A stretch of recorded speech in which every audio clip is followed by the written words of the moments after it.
In the face of climate change, capitalist abuses, worsening inequality, and much else, it's easy to lose hope. Certainly conventional politics isn't bringing about the transformations we need, nor can corporations or the market state system as we know it deliver.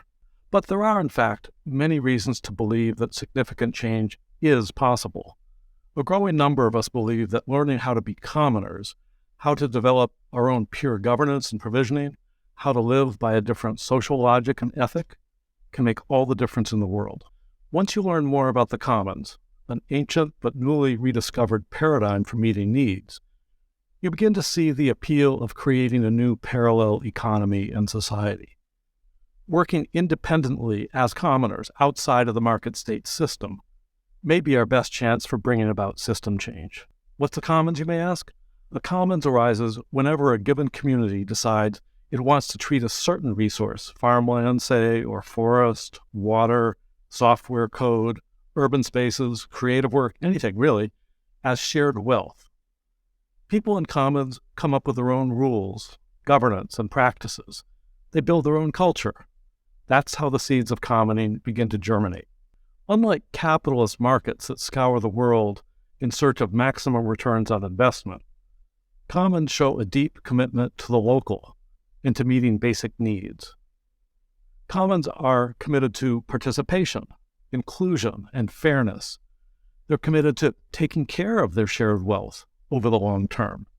Unlike the nation-state, which centralizes control in politicians and bureaucracies, usually in cozy alliances with capitalist investors and finance, the commons is democratic and accountable.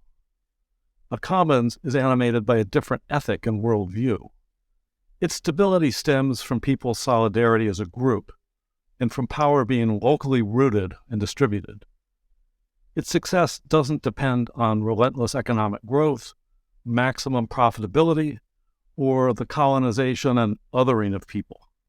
Commons don't extract and privatize nature's gifts. They're systems for stewarding that wealth, the wealth that life generates. They're bottom-up initiatives that prioritize meeting people's needs over market exchange and capital accumulation.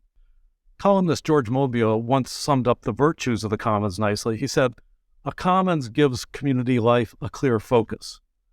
It depends on democracy in its truest form. It destroys inequality. It provides an incentive to protect the living world. It creates, in sum, a politics of belonging." This course will give you a brisk overview of the commons as a paradigm of transformation. Hopefully, it'll provoke you to learn more about the commons, join up with others, and begin to think like a commoner.